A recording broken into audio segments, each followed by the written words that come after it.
I haven't had to dial a number in a while. What is up with that? Hold on. Zero? What am I? I don't even know how many numbers there are on. What am I doing here? All right. I guess you don't have to dial the one. Is that what it is? Hold on. That's funny. It doesn't just let me call it back. Does anyone else have Google Voice? Want to help me out? I don't need help. I'm just kidding. I'm just trying to. It's much easier when you guys call in. All right. Hold on. Let me see if I can get Chris on the phone real quick.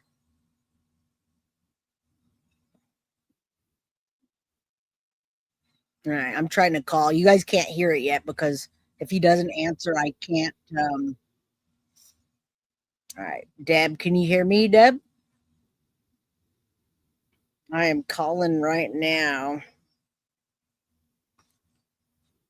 Hey, Chris, how you doing? Let me put you on here real quick. Let me drop this off. Thank you for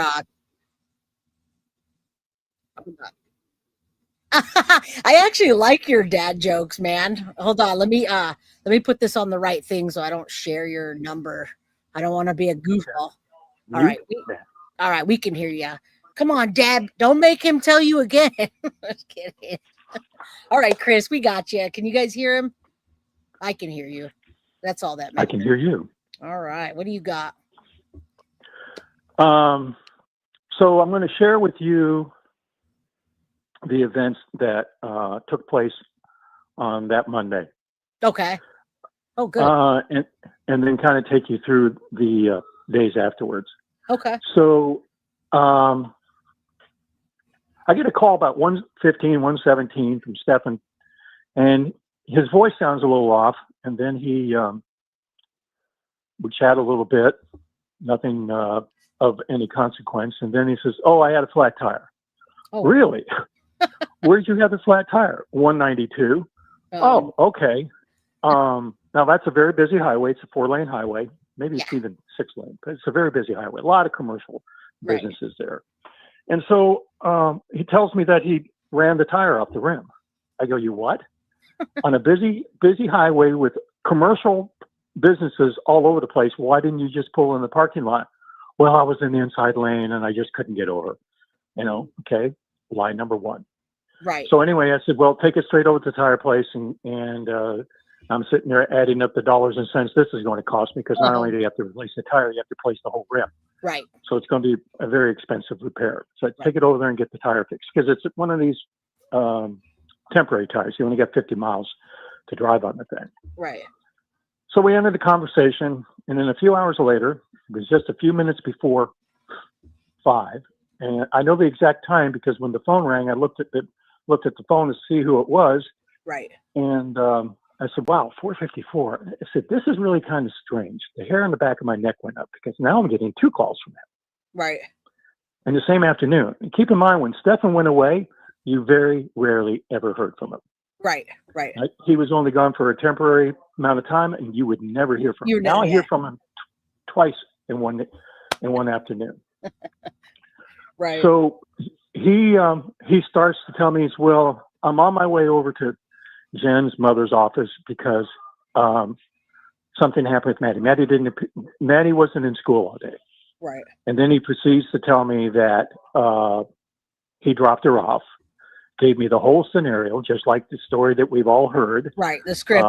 You know, Okay. drove off, could see her, you know, fidgeting around in her purse, explained to me why he dropped her off where he did, because she didn't want to be seen being dropped off in that car. Oh, And then just tells me this whole story. right. So, later that evening, he calls me up and, really is now playing this hard, Right. playing this story hard. And he's telling me, how concerned he is that this area of town is notorious for child abductions, for sex trafficking. Oh my God. And, so Yeah. I'm now going to bed thinking the worst case scenario for Maddie, that she's in some kind of shipping container crammed Right. in there with a bunch of other young girls, Oh my God. I and mean no place to eat, that could be drink. real in Florida, right? I mean, that's a good story to Yeah, sell. Yeah. yeah. Right. But this is the story he's played out with me. Right. So, thinking back on that, I accept him. I accept him that something's happened to Maddie. Right. At that point, I don't know what's going on because I'm not local. I'm not there to be with him per se and know exactly what the truth is and what isn't. Right. And so, I go to bed thinking the worst things. And I hear from Stefan later Tuesday, the next day, Right. late in the afternoon, maybe early evening, telling me that they've been displaced from the townhome. They're not allowed to be in there and that the police are there searching the house. Okay. And then they're calling, and first they're calling me on Jen's phone, which is unusual. Right. So then I come to find out that they've asked for Stefan's phone, and he gave it to the police. And I said, well, is there any reason why you wouldn't? There was a pause. And then he said, no. Right. I said, well, okay, you got nothing to worry about.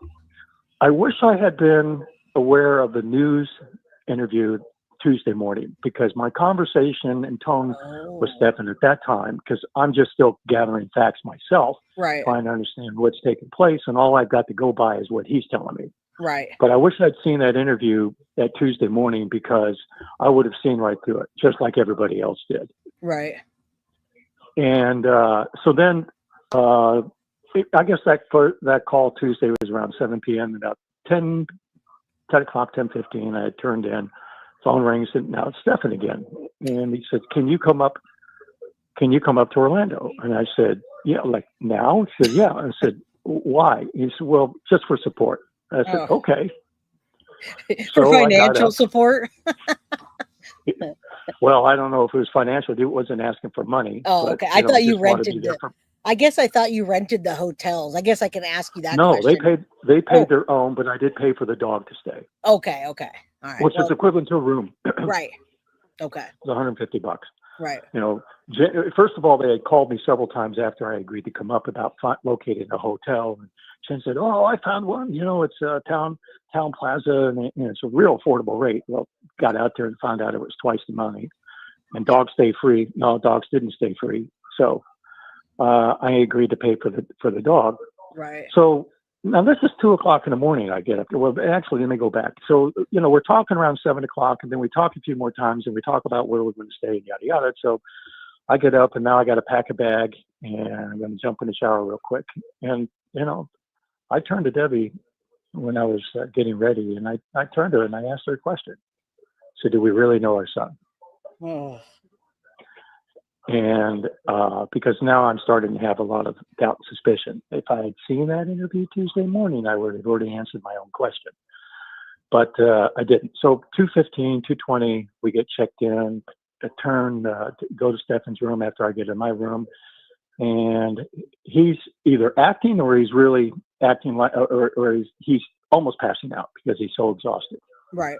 And he was cold. He was shaking. I went and got a blanket out of the closet, put it around him, and I said, I'll get a good night's sleep. I'll see you in the morning. So I turned in at 2:30. Now that I find out afterwards, within an hour, he was out of the room. I guess he went to the Kissimmee, then he went to St. Cloud, and then he came down to Northport. Yeah. I go, I learned all this Wednesday evening when I finally get a chance to sit down with the police, and they're asking questions, and I'm giving them information. Have nothing to hide. Completely open about and honest about my questions and what have you. But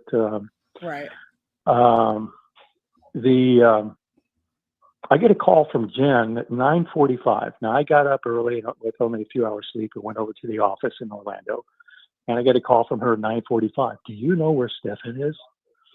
What do you mean? Do I know where he is?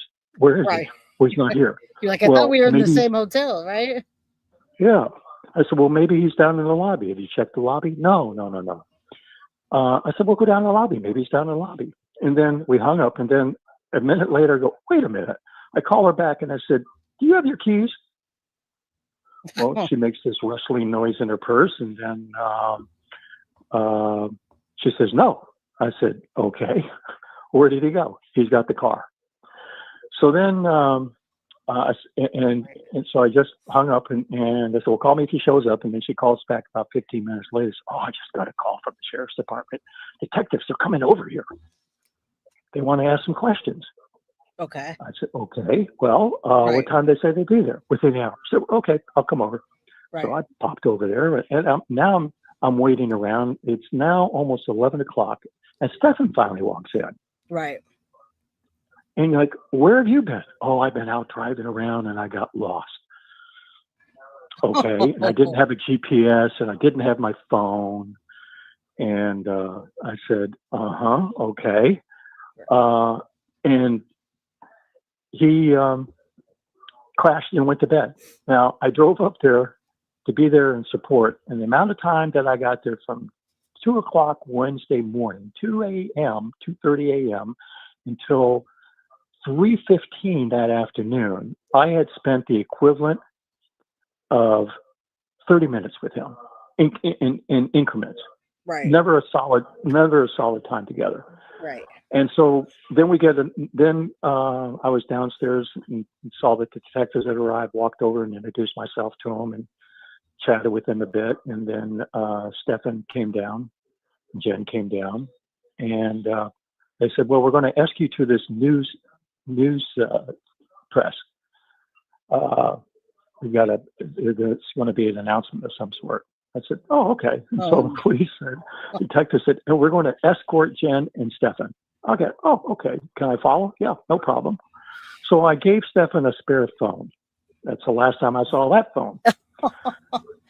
Okay. That's where the phone came in. Okay. So then just as they're arriving, I get a call from Stefan, and he says, detective wants you to turn left to go to the lobby, and we're going to go back this way. Well, I should have suspected something then, but I'm sitting out front waiting to get in to go to this news conference, and nothing. And finally, by the time I get in, right, and I'm texting people, calling people, I'm not getting anything. I get up there, and the whole thing is over. Oh shit. So okay. Now I go down. Now I go back downstairs, and I've got Sailor, the dog. That was my sister's dog that they brought back. That they were supposed to just put the dog in rescue, but they wanted to bring the dog back, so now they inherited the dog. So I'm babysitting Sailor, and I'm sitting out there for hours trying to find out what's going on. And this is when I start getting text messages from Jen. Okay. The infamous one. They found it said, get Stefan an attorney. Okay, and text back. Why? Well, they found explicit photos on his phone. Oh no. Okay, I go WTF. Okay. Right. And that was the extent of it. And then I'm trying to text her, find out when they're going to let her go, where they can come out and talk to me. Now, keep in mind, I still think that Maddie's missing.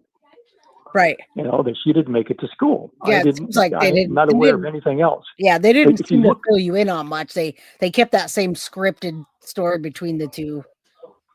Yeah. Yeah. So then, in the meantime, the police have got all this video of Stefan driving around town. Yeah. Got the video of him emptying the stuff out of the backpack, driving Maddie around all over the place. Went up to I drive up to the parking lot to move her from the front of the car to the trunk, what have you. Yes. They got his ass nailed. I've always told him. Yeah, definitely. I said, if you do something wrong, always own up to it. Right. I said, it goes much better for you. But, as usual, Stefan has to lie his way thinking through this, thinking he's the smartest guy in the room. And he's not. No. You're dealing with professionals. Right. They've already got the goods on you. Yeah. If you think like a logical person and you realize that there's cameras all over the place, they're on doorbells, they're on street intersections, they're everywhere. You can't get from point A to point B without somebody seing you. Even dash cams. Now. Yeah. Yeah. Yeah. They're going to backtrack you. Yeah. So anyway, they finally they let Jen out to let her go get something to eat, and so we go up to a restaurant. Right. And get something to eat. Now, keep in mind, I'm still thinking that Maddie's missing and nothing mysterious or suspicious is going on, and there's no harm has been done. Right. And I'm just, after I talked to the police, um, about 9 o'clock, and we finally leave the sheriff's station, Maddie or Jen asked for me to take her home. Okay. Now, throughout dinner and throughout the ride home, Jen is sitting next to me. She's already now seen the images. She knows exactly what's happened with Maddie. Okay. And she's sitting there as calmly as you and I are talking. Yes, it's so good to hear this from you. Okay. All right. It's if I was the mother or the father, I'd be beating the crap out of somebody royally, and certainly Right. not sitting in the same vehicle with the father. Telling them how to get out of it, right? So, and the funny thing is that at dinner time, she slid her chair so close to me, put her hand on my arm, and leaned into me because she didn't want to hear any of the people sitting around the restaurant. She starts to tell me what the police have told her and what they have showed her. Oh. So now you know this woman, this mother knows. She described an image of Stefan's U-Haul. Okay. And Maddie's performing Oral. a sex act. Right. And she's telling me this just as matter of factly as she's giving me a recipe to make a cake. How do you, I mean, yeah, what? What? I mean, what was your reaction? I'm sitting here going, why isn't this woman scratching and yelling, screaming, ranting, raving, crying or something? But never demonstrated any emotions throughout the entire evening and I dropped her off. And matter of fact, before Stefan went down to the lobby, he asked me to hold his pocket knife. I said, oh, okay. And meantime, I gave him this phone. I said, well, here, take this phone so you can stay in touch and let me know what's going on. And so as we're pulling out of the parking lot, I realized I had this knife in my console, and I said, why did he give me this knife? So I picked up my phone, called the detective. I said, I'm coming back because I just realized that Stefan had given me this knife, and I've got it in my console, and I want to give it to you. I don't want it in my possession. I'm not sure what it could have been used for. Right. So I went back with her in the car and met the detective out front and gave him a sworn affidavit, and opened up a manila envelope, and I dropped the knife into it. And that was that. Gave it to him. That was it. In the meantime, the police, they showed up at our house they said, during my interview, would you have any objection of police search your house? I said, no. I called Deb. I said, hey, Deb, they're going to come search the house. And she said, okay.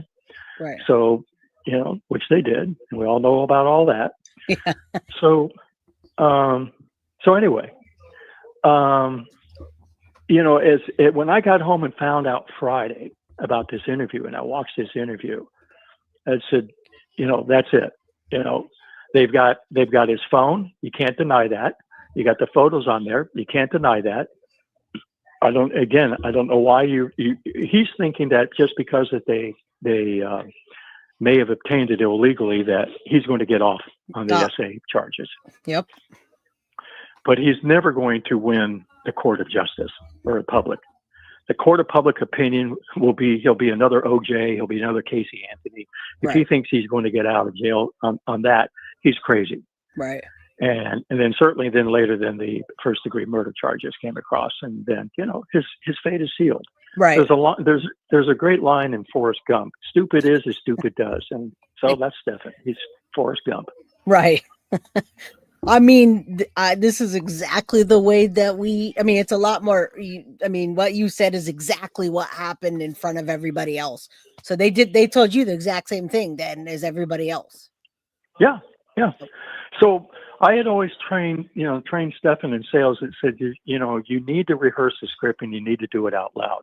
You should role play with somebody if you really want to be good, because you've got to see people's reaction. You need to hear you saying this and expressing this and practice it, rehearse it. If you think about any actor who takes on a character, some of them go out and if they're playing a police officer or something, they go out and ride with police officers. They get the feel, they get the tone, they get the nuances of what it's like to be a police officer. Right. You maintain your demeanor. You're not some, wild ass cowboy out there freewheeling and shooting people left and right and shooting people in the back, halt or shoot, type of stuff. You can't do that stuff. especially more today than Yeah. way back when. I was going to say back But then you could. Yeah. yeah, so it's these actors rehearse their part, Right. and and even in sales, you rehearse your part. You want Mhm. to say things in such a brief and concise way that you're conveying some information to help somebody make a very important decision, Right. and that's all you're trying to do. Right. But it's got to be open ended. You got to ask questions. They got to give you responses back, because they're going to help you tell them how to sell them.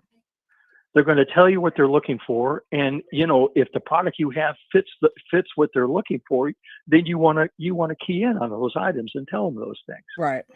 Which he worked with you for a little bit, right? Or something in real estate. So is that why Yeah. you told him that? Well, yeah. I mean, Okay. look, a widget is a widget. Doesn't Right. matter what you sell. Right. Exactly. And I've always written the scripts down, and where I've written them down repetitively, so they become imprinted in my mind. And then I'll go out and practice it a piece at a time to see what kind of response I get back from the customer. And I go, okay, I didn't think about that. All right, I'm going to rephrase this and say it differently. Right. And that's how you go about practicing it. So my thinking is that Stefan called me first because I was going to start picking apart whatever he had to say, and which I did. Right. I was questioning him about, well, like, especially the next day when I said, the police are going to consider you to be a person of interest. Duh. You're the last person to see her. Right. And so I said, he tells me, well, Maddie didn't have her phone. And right away I go, okay, let me see. A teenager her age, not without her phone. Why not just slit your wrist and just leave your blood at home and go to school, Right. Right. I mean, you're taking your lifeline. You're leaving it behind? I don't think so. And then I said, well, okay. So now you got to come up with some evidence of where you were. Right. What about your phone? They should be pinging it off the tower. Well, I left mine home too. And I was sitting there going, oh yeah, okay. Oh no. Then he tries to tell me this bullshit about his phone resetting. I said, oh really? Yeah, I was doing an update and a reset. I'm a tech guy. Right. And I'm sitting here going, bullshit to that. There's no effing way that happened. Right. But, oh, no, it happened. Okay. So now you don't have your phone, and Maddie doesn't have her phone. Right. All this is so very convenient. And then I'm watching your podcast tonight and listening to the timeline in these 10-minute conversation. Calls me back 10 minutes later. I say, oh, I'm so sorry. I just got home, and I left my phone at home. Well, yeah, he left it home because he had to, because he's driving around like he's driving Miss Daisy. Right. Right. Yeah. He's all over the place. Yeah. Yeah. Not sure what he's going to do. I mean, do you think that they did this script? Were they so close with what they were telling you? You think Jen scripted this with Stefan? I mean, that's what I want to know. I'm going to have some opportunity to talk to Stefan to see if he will give me the truth as to what happened. Okay. I mean, when he made the comment when we were first able to speak with him, he said, well, I didn't start it. And I shot back, well, you participated. Yes. I mean, who cares who started it? If you had a choice at that time to do something or not do it. And like, what did you not start? Right. Right. There, that begged the question that you knew wasn't going to get an answer, but still participated in it. But I want to get to the truth. So do I think that Jen's involved? Yeah. I just don't know what to extent. Right. I think, for whatever reason, we've kind of theorized that Stefan's falling on the sword for whatever reason. Right. But do I think he was the lone perpetrator in this? I think maybe he might have accidentally harmed her in such a way that she died. And then he described to us that he was up and down most of that evening, going up and down the stairs a few times. I can't believe that if there was some altercation or something, the roommates didn't report anything, because it sounded like it was very quiet. Right. But I tell you what, that Saturday night before he left town, Jay, if you saw the expression on his face, you would see such a look of panic and terror in his face. I've never Really? seen anything like this. He Really? came out of his bedroom. I was in the kitchen, heading back towards the bedroom, walking through the great room, and he's coming out. He's got this look on his face, and he said, "Do you have any anxiety meds?" Sorry, I don't have that kind of issue. So no, I don't. You think mom does? I said, I don't think she has any either, but you can ask her. And he was looking for something to calm his nerves. Uh, and then the next time I saw him was early Sunday morning. He was up. He was at the computer, and I was heading out the door. Um, and then I thought he was leaving earlier in the afternoon, but I see that he didn't enter the Kissimmee area until 8:25 that Sunday evening. Well, at least So the times match up. Yeah, that's what they said. He got there like right after the party or right before yeah, Maddie got there. So okay, that was good. So what I yeah. wonder what that panic was. I think that's why people keep saying Maddie was pregnant because that comment of him having some weird panic on Saturday and being super panicked. I mean, we can all just speculate except for pregnancy because we know that now, right? Yeah. But There was something disturbing. Something happened, some event, something was said. right, And I don't know what happened. right, The interesting thing is that after the police had arrested him, and then they'd been to our house, we cleaned out his room, cleaned it out entirely. right, And then that's when I came across a couple of thumb drives. I throw them in the computer, hover my mouse over one of them. Nothing there, is empty. Put the other one in, hovered my mouse over the files, and I could see the names of the files. I never saw any images because I didn't want to see any, because you can't unsee what you see. right. No, no, yeah, And I go, oh my God. So I had already volunteered the desktop computer to the police. They said, come by and pick it up. And I took it out of the room, put it in the garage, and kept it there for safekeeping. And then we discovered this thumb drive a few days later as we're cleaning out his room. And then I come to find out later there was no hard drive in the desktop. And I said, that's interesting. So now I'm sitting there thinking, Saturday evening, something was said. He takes his hard drive with him, almost like, I'm thinking, is he leaving and not coming back? right. Well, kind of. What, is he, maybe there's some premeditated thoughts going through his mind as Right. to how to resolve whatever this issue was Saturday evening. I have no idea. Right, right. But I like to get to the bottom of it, and because I'm going to ask those questions, and now that he's already pled Yeah. to it, and he's in prison, there shouldn't be any reason for him not to disclose what happened. But I have to wade through the BS that I'll be told and sort out truth from lies. Yeah, But yeah. that's his MO. Well, But yeah. and I want to make one thing perfectly clear about our participation with Maddie Right. and Jen And thank you. Stefan. If you were to add up the amount of years and days and minutes that time span involves, and the amount of time that we spent with them, it would be 0.000000 something. Right, right. Because we only saw them a few times. We would see them for a holiday. They would come down. They would go off into Stefan's room. We would get together for a meal. Then they would go off to Stefan's room. Debbie spent a lot of time with Maddie doing crafts and stuff and watching movies, and she loved playing with the dogs. But she would just be bopping in and out of the room where Jen and Stefan were. But the amount of time that we were around her, she seemed perfectly normal. She was laughing, giddy, spontaneous, and a typical kid. Right. Wanted to play with the dogs and throw the ball. I said, no, you can't do that with these dogs. You'll get them all stirred up. Yeah. But I mean, according to you, and I know that relationship well. When parents live 2 hours away, you only see them maybe 3, 4, 5 times a year at the most. And they don't know what you're doing. My mom doesn't know what I'm doing. I only visit her a couple of times. She has no idea what my personal life is.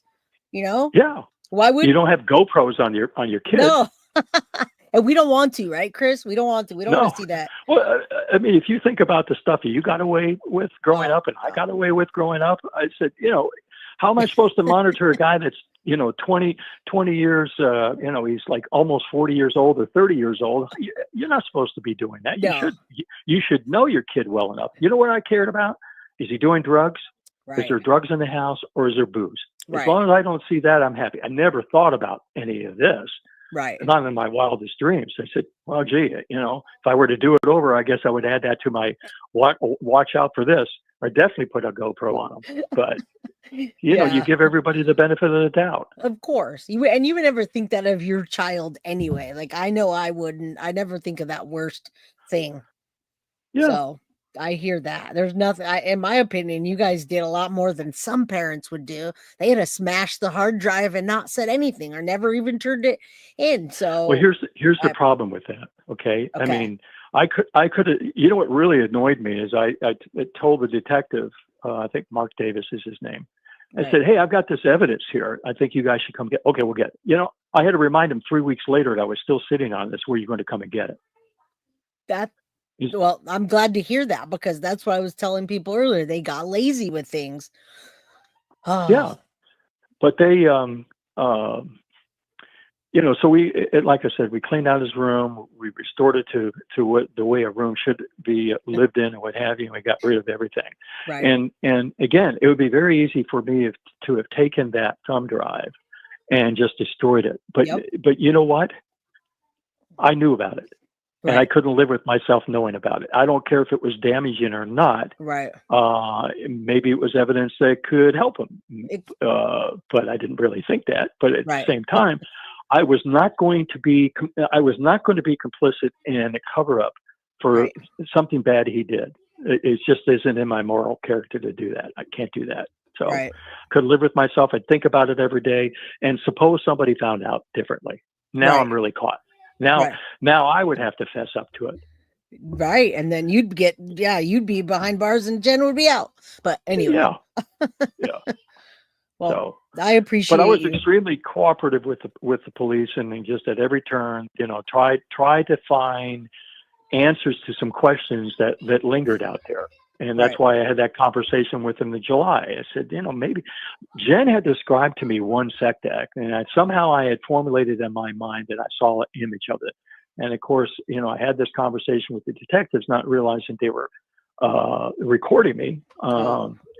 And that played out well on the podcast because I think I was castigated about that. And I said, hey, I'm just having a innocent conversation with these guys, asking the questions, trying to get answers to questions, and all of a sudden it turned on me. But I was honest about it. Right. Imagine had you not been. Whoa. Well, again, I had nothing to hide. I'd be the first person, call him a DF. Right. Forrest Gump. Right. Well, I just don't understand the whole motive behind it. That's the frustrating and thing. That's what bothers a lot of us, I think. I think that's why we talk about it and we just don't feel like we got anything final. But I mean, I appreciate you. I mean, everything you said is exactly the same as has been documented, Yep. So I appreciate you for that. It's hard enough to remember the truth, so trying to keep up with the lie is even worse. So it's just better to speak the truth. Exactly. When you get to our age, Jay, your age, our age, Yeah. You wise up. You get all this maturity and experience, and you realize that, it's best to just be forthright and honest and upfront. Hey, I screwed up. If I screwed up, I go into my boss and say, "Oh boy, I screwed up in this way." Oh, okay, no problem. Right. And then there's things you can't. You could screw up, and then now he's done. Right. He's done. But yeah. I mean, I look, I appreciate think you that. put on a great show. We enjoy watching you and listening to your audience, and listen to the specialists, the experts that you have on. So there's always something always appealing and intriguing about the information they convey. But the bottom line is that I'm pretty sure that Stefan and Jen had scripted this out, and that Stefan rehearsed it on me first before he did anything else. And then they tried to play out that act Monday evening and again with the television interview. So that's your theory then. Someone asked what's the theory. Dad was saying you had a theory. Is that, because that sounds real plausible. They Yeah. tried it on you first, including him and Jen. And okay, that is it. That is it, guys. That's the theory that he has. They called Chris But first. Go ahead. but when I was there, Stefan had an opportunity to come to me and share with me. Now imagine that he comes to me and he tells me what really happened. What are my choices then? Stefan, I'm going to call the police. You're going to sit here. We're going to call the police, and you're going to cooperate with the police and tell them what happened and get this out in front. You know what he lost? He lost the opportunity to control the narrative by him playing this game with the police. Yep.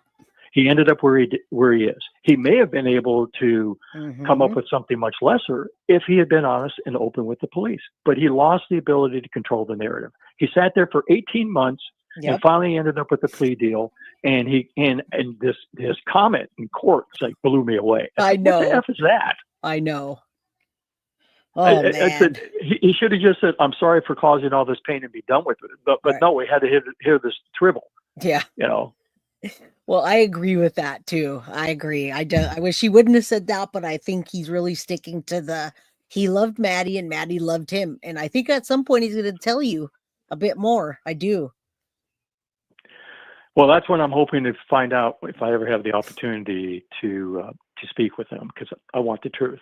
And he's going to be in a location. Look, where we lived and where he was living, we saw very little of him. But the interesting thing is that they lived in the town next to us, down next to Northport, for maybe 8 months. You know how much we saw of him then? How much? 0. Really? Yeah. Yeah. Never saw them. Maybe they would come over once, maybe twice. But again, it was no different if they were 3 hours away or if they were 20 minutes away. Right. I mean, it makes sense, though. You guys, they take a lot of pills, right? Jen seems to take a lot of pills and be high a lot. So maybe they didn't want to be high and doing their stuff. I don't know. Oh, well, she was always on high. I never tried. Always had it. It said, you're not going to vape in the house. Go outside. You're not vaping in the house. Don't want that crap. Right. In the house. And so they were the only time they come out of the bedroom was when they made their trips to go vape. Right. And then Maddie, was she in the room with them a lot too, or did she out there playing? Oh yeah, yeah. She was either in their room together, all three of them, or she was spending time with Deb or me or at dinner. Right. Right. Well, that makes sense. I mean, everything is exactly, and I hope that at some point you do get a little bit more closure. Well, when I do, I'll share it with you, because we like you and respect you, and so we just hope this stays with you, and that we're not going to talk to anybody else. No. And no. So it's a Jay, Debbie, and Chris thing. Well, thank you. Next time you have to tell, or you can tell me a dad joke right now if you want. You want to break the mood a little. you got any dad jokes? You pull them off pretty nice. I'm not good with jokes like that. I'm not prepared for a dad joke right now, but okay. And I'm not going to play the one I played for you at Easter time, because that's an Easter thing.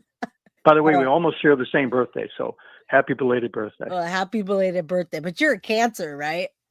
No, I'm a Leo. I'm all right. I'm right on the cusp. You're a Leo too. Oh yes, July 25th. Are you the 25th too, or the 24th? No, I'm the 23rd. So I'm right on the cusp. Oh yes, okay. Leos. That's it, folks. Leos. That's it.